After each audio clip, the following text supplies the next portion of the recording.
자, 지난해 수출이 무려 7.4%가 감소하고요. 무역 적자만 100억 달러라고 합니다. 근데 이거를 그냥 뭐랄까 구멍가게에 네. 물건 하나 도둑 맞은 것처럼 음. 아주 러프하게 건조하게. 방송을 건조하게 건조하게 합니다.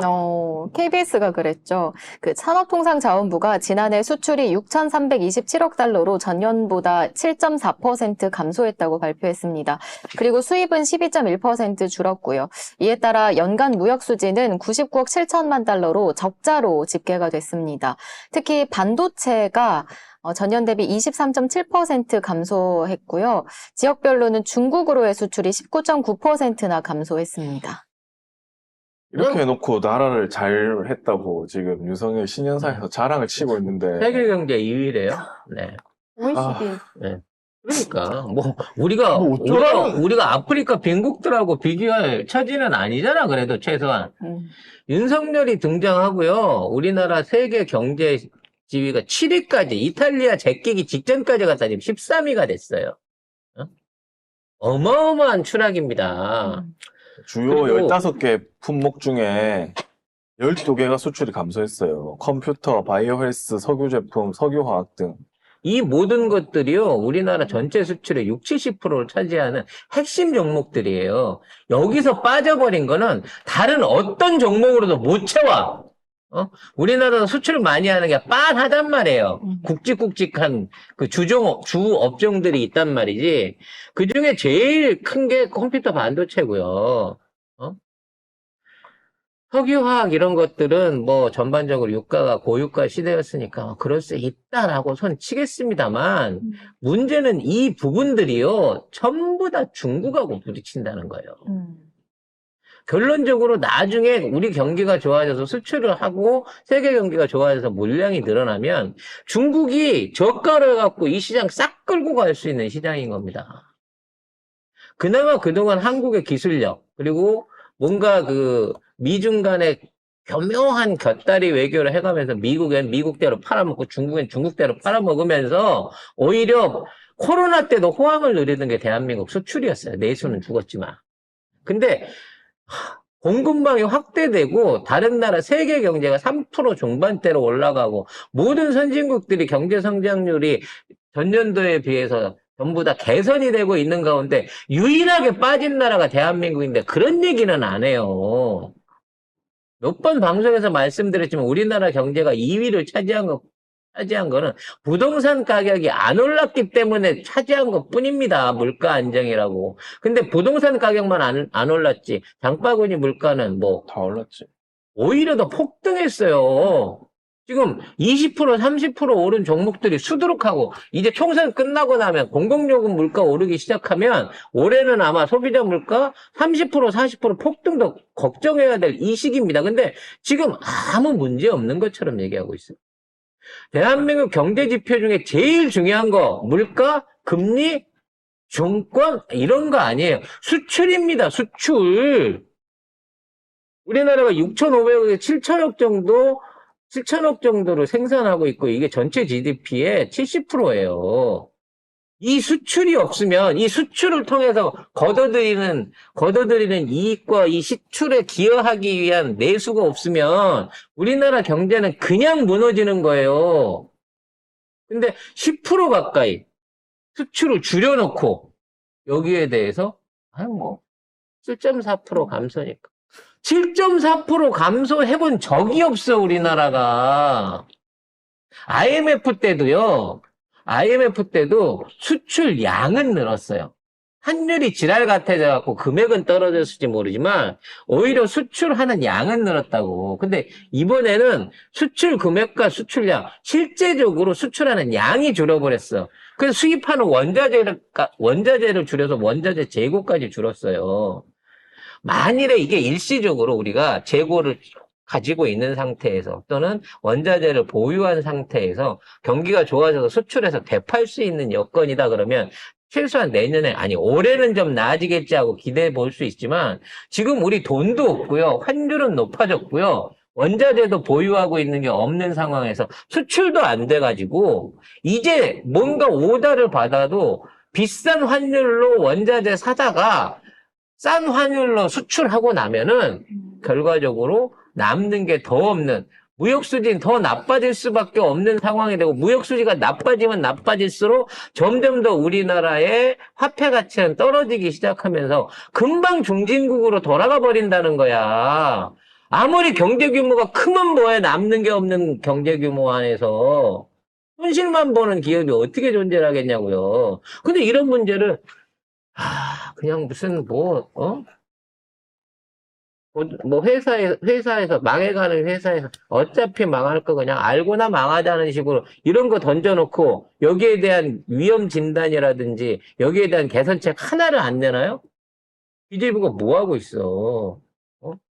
지금 기재부가 수출이 줄어들고 있고 세수가 줄어들고 있고 무역 적자에서 환율이 지금 치솟고 있는 이 상황에서 내놓는 대책은 없어요. 그 대신에 뭘 하고 있냐? 부동산 PF 맞겠다고 태형에다 돈 몰아주자고 얘기를 하고 있어요.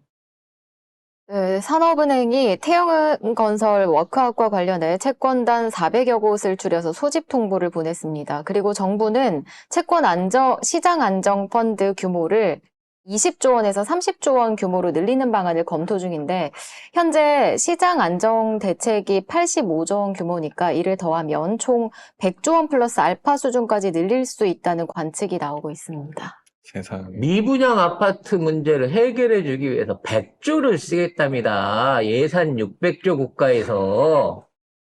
미쳤어요. 그리고 태영 이 새끼들 얼마나 양아치인지 처음에 3조 5천억이라 그랬잖아. 2조 5천억에서. 네. 지금 9조 원이 넘는데요. 채권단이 400곳이라고 뉴스에 나왔는데 600곳이 넘는답니다. 그러면 공사를 하고 있는 데가 110군데 정도 돼요. 근데 채권단이 600개면 어떻게 한 거예요? 공사장 하나에서 보통 평균적으로 5개의 채권을 끌어당긴 거예요. 이건 뭔 얘기냐?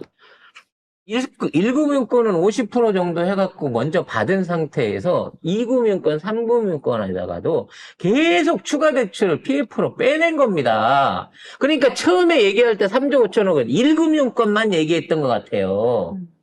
비싼 고리로 진행되고 있는 추가 2금융권, 3금, 이른바 2차 담보, 3차 담보, 신용담보를 해갖고 던져준 돈이 3조 5천억에서 5조 5천억이 추가로 나온 거예요. 그리고 이거는 전부 다 캐피탈 금융이거나 마을금고이거나 보험사이거나 이런 쪽에서 2, 3금융권에서 나온 게 600군데가 나온 거야, 채권자만. 근데 문제는 뭐냐, 은행은 땅값이 떨어져도 50% 쥐고 있으니까 50% 반가격에 땅이 팔리기라도 하면 원금 회수가 돼요. 그럼 3조 5천억 건질 수도 있을 수도 있어. 50%에만 팔린다고 치면.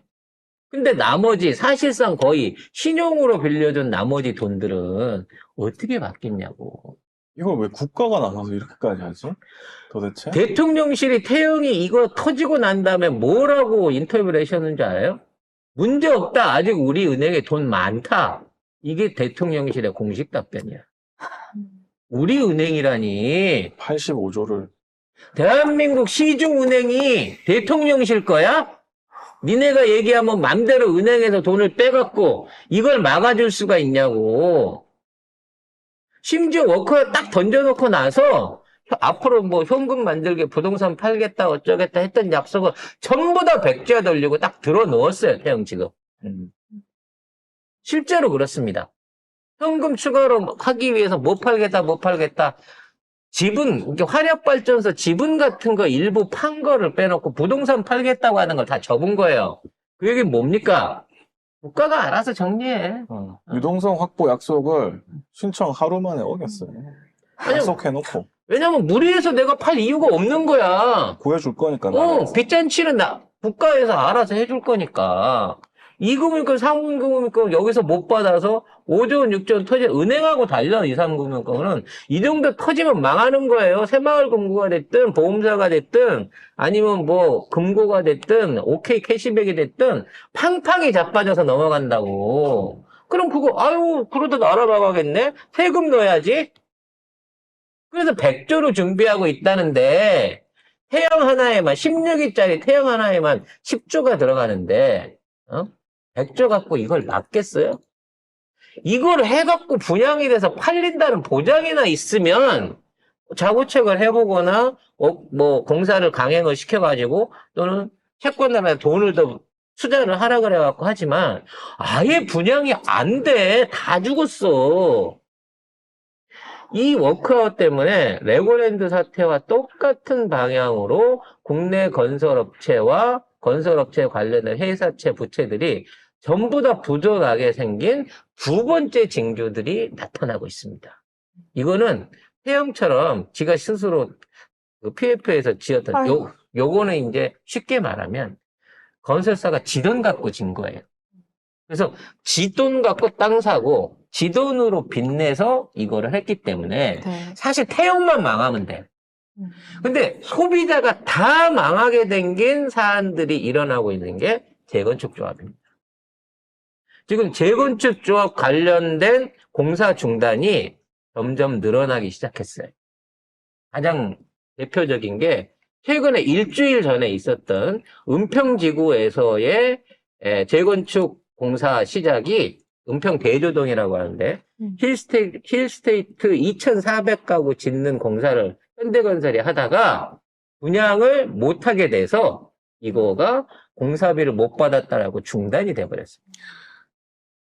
이건 뭐냐면 이거는 주민들이 땅을 내놓은 거잖아. 네. 그래서 이미 땅을 헐었어. 음. 이 사람들 갈 데가 없어서 이주비 받아가지고 근처에 전세나 뭐 월세나 아니면 다른 데서 지금 임시 거주를 하고 있는 상황에서 이 아파트가 완성이 되고 분양이 돼야 그 다음에 입주를 할 수 있는 거예요.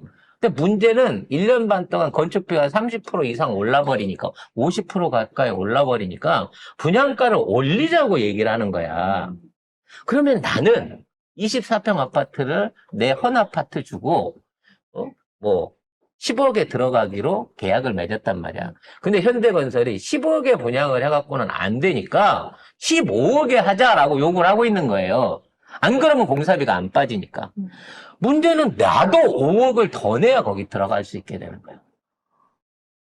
근데 그렇게 한다고 한들 올라가지가 않잖아. 그리고 내가 5억을 더 낼 수가 없잖아. 집만 낸 사람들 입장에서는 못한다 그러지. 그러니까 건설은 안 하겠다는 거예요. 그럼 어떻게 돼? 이 사람들은 집 내놓고 집 날린 상태에서 이거 해결될 때까지 기다려야 됩니다. 이런 게 송파구의 잠실레미안 2,600가구, 서초구 잠원동에 GS건설이 하고 있는 3,300가구도 똑같은 상황으로 이게 밀려가고 있는 거예요. 그럼 이것만 합쳐서 서울에 지금 몇 가구입니까? 8,500가구 이상이 지금 현재 자기 집을 내놓은 상태에서 공중에 붕 떠버린 거란 말이야. 근데 얘네들이 누구예요? 삼성물산, 현대건설, GS건설, 탑10 안에 드는 건설사들이에요. 그러면 지금 전국의 재건축 조합이 똑같은 입장에서 이 상황을 맡고 있어. 지금 있는 상황에서 재건축 시작했다가 완료 지은 사람은 건설사는 무조건 부도나 그 가격에 팔면. 네. 그러니까 당연히 돈을 올려달라 그래. 돈을 올려달라 그러면 분양도 안 될 뿐더러 거주민들도 돈을 더 내놔야 되는 상황이 생겨. 그래서 안 된다 그래. 이런 식으로 무너져 버리면 전국에 지금 윤석열 정부가 들어오면서 또는 그 이전에 승인을 받아갖고 서울시가 풀어주고 윤석열 정부가 풀어줬던 재건축 조합에 엮여 있는 수십만 가구들이 지금 전세 사기가 문제가 아니야. 전세 사기 돈만 날린 거지. 이 사람들은 집도 없고 찾을 방법도 없고 돈도 없는 상황에서 이게 날아간다는 거예요. 와, 이거 진짜 무섭네. 이게 무서운 건 뭐냐면, 야, 그럼 공사가 끝났으니까, 그러면 공사 없는 걸로 하고 하자. 이게 안 돼요. 현대건설이 유치권을 행사하겠다잖아. 나 공사비 1,800억 못 받은 걸로 이 땅 내 거. 니네들이 안 해주면 내가 이거 분양가 올려가서 공사 끝내고 난 다음에 니들한테는 추가로 10억, 근데 15억에 팔았어. 그럼 니들한테는 원래 낸 돈 10억만 돌려주고 퉁칠 거야. 이렇게 되는 거예요. 뺏기는 거야, 그냥, 이 땅을. 이 문제는요, 태영을 죽이고 살리고 하는 문제보다 훨씬 심각한 문제예요. 그리고 여기 있는 땅을 봐봐봐. 은평, 송파, 서초. 서울 안에서도 핵심 노른자위들이야. 그런데도 분양으로 해결이 안 된단 말이야, 이게. 이거 어떻게 해결할 거예요? 여기서 밀려나는 사람들 누가 구제할 거냐고. 나라으로 구제해달라고 하면 윤석열은 구제 못해요. 건설사들 손들어줘 버리면 끝나. 아, 이거 돈이 없는데 왜 재개발한다 그랬어? 그 정도 추가도 못 내면서. 이러고 끝난다니까? 그럼 이 양반들은 헐값에 땅 자기 집만 뺏기고 오갈 데 없이 쫓겨나갖고 자기 들인 원금만 찾아가가지고 새로 살 자리 찾아야 돼. 이거를 총선 전에 안 터뜨리려고 붙들고 있었는데 태영이 제일 먼저 나자빠진 거고요. 계속해서 나자빠질 거예요. 근데 나라가 태영을 이렇게 도와준다고 해서 태영이 나락게 되는 게 아니잖아, 또. 당연하죠.